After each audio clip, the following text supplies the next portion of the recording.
The new book is called Cadaqués. It's a novel. It is set in a little fishing village that is near the Spanish-French border. This is the town where Salvador Dali lived and many great artists beginning of the 20th century. And there are still many artists there. And the story is a love story, basically, between an American writer who drinks more than he writes and a young English woman who's interested in literature. And they're surrounded with a cast of characters that are very colorful, and many of them are artists, many of them are writers, and we see this in the context of this wild little village.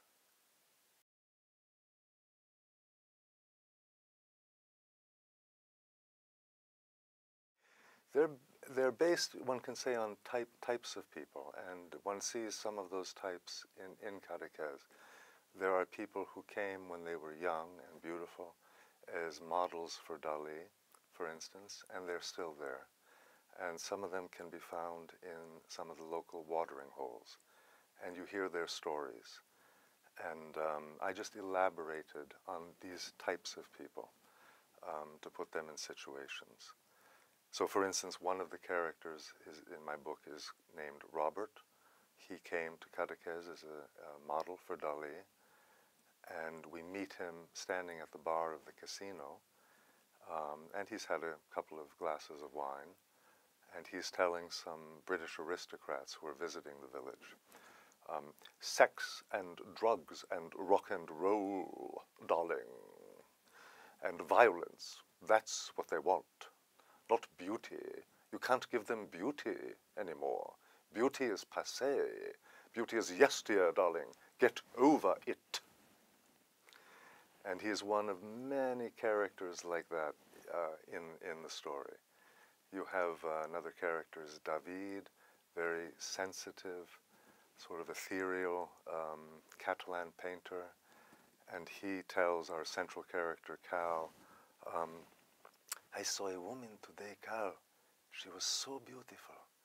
Never before did I see such beauty like this. I looked at her and I thought that I would melt like looking at the sun.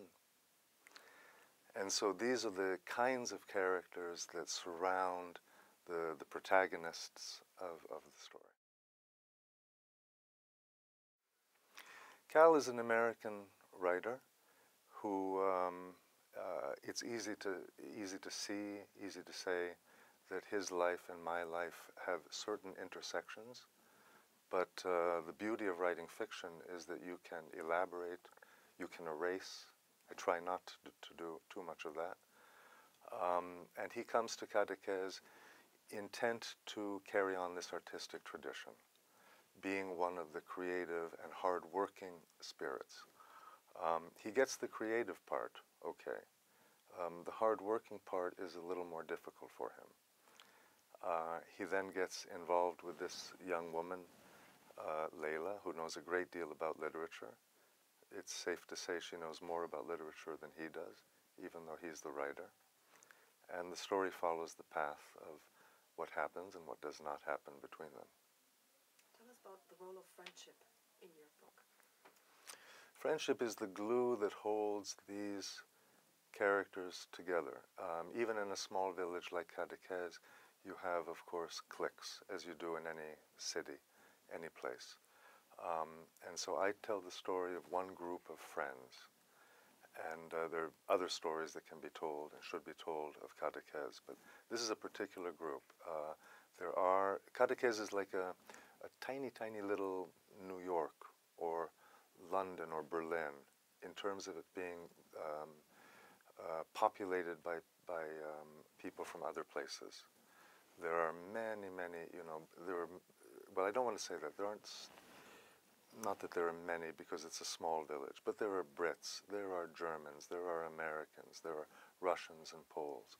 And they tend to sort of some of them tend to stick together in these bars, especially these two bars that are central to the action of the book.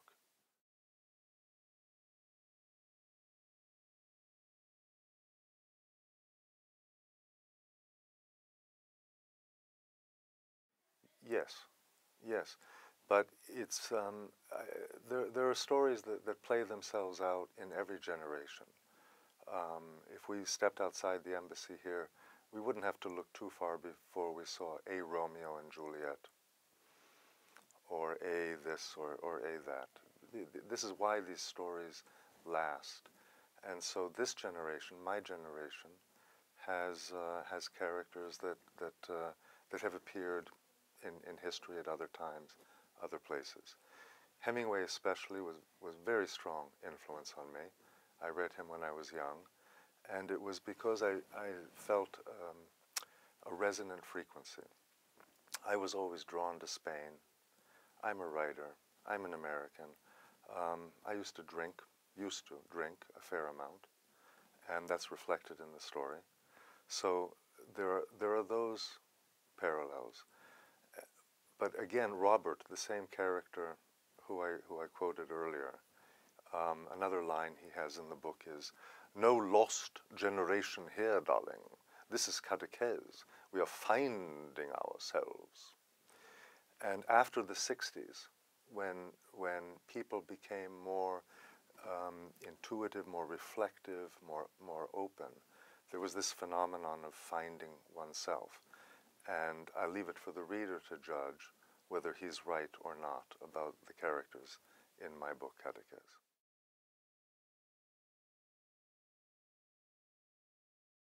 Very important to me. Berlin, at this moment in history, for me, it reflects a great deal of hope, and I draw from that. And by that I mean the city has reinvented itself. And the characters in my book, some of them successfully, some of them less successfully, are trying to reinvent themselves, to leave yesterday behind and move toward a tomorrow that can look very different. And Berlin is certainly a place that has done that. And in fact, there's a section of the book that happens in Berlin. And one reason is to draw the parallel between what individuals in the story are trying to do and what this place, Berlin, represents.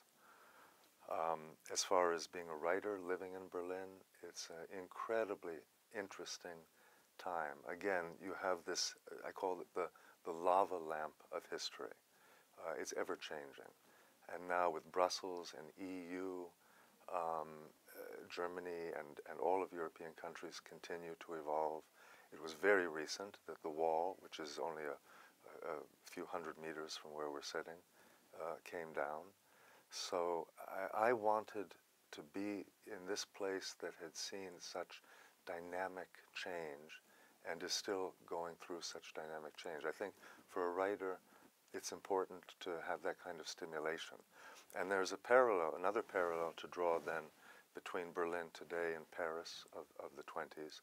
For instance, you mentioned the lost generation. One is that there are many artists, many young artists here in the city.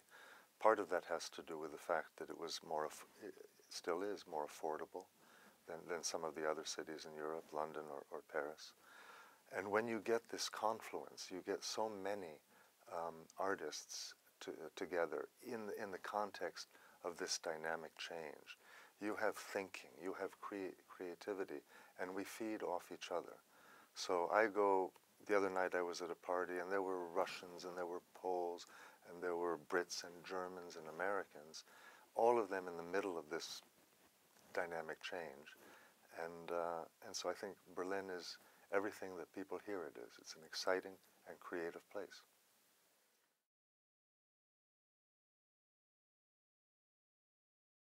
Yes, I'm writing now a book which is basically an American Don Quixote. And this is about a taxi driver from California, very little money, and in the news he gets disillusioned seeing the way that the state of the world today. And much like Don Quixote de la Mancha in Cervantes, he sets out, in this case in his old rambling taxi that he calls Rocinante, because he's determined to fix America. And in Cervantes' story, Don Quixote, the old gentleman, had read many books about chivalry and the way, a romanticized, idealized version of the way the world was. And he believes that he can set it back on that course, the way people behave toward each other, men toward women, and even in combat, there was a knightly code. Well, my guy grew up watching these television shows, very idealized vision of America. Leave It to Beaver, the Andy Griffith Show. And so he decides he's going to go fix America with his sidekick, young hitchhiker that he picks up, and we'll see whether he succeeds or not.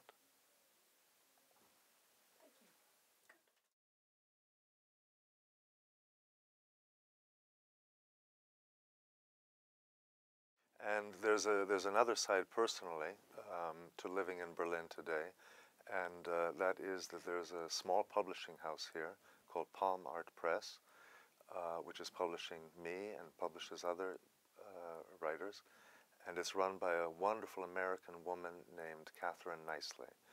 And there's another parallel, I suppose, with Paris of the 20s, because in Paris you had Sylvia Beach with Shakespeare and Company. And PalmArtPress is a small publisher, but a very noble publisher, and it's something of a center, becoming more and more a center for very interesting writers. And because of that support from this American publisher, I feel at home not only in Berlin, but also at PalmArtPress. But the book will also be published in German. The book is coming in German, absolutely, and in English as well. But Catherine publishes in both. It's not by any means exclusively. In fact, I believe I'm the only American writer there. But she being American and I being American is a happy coincidence.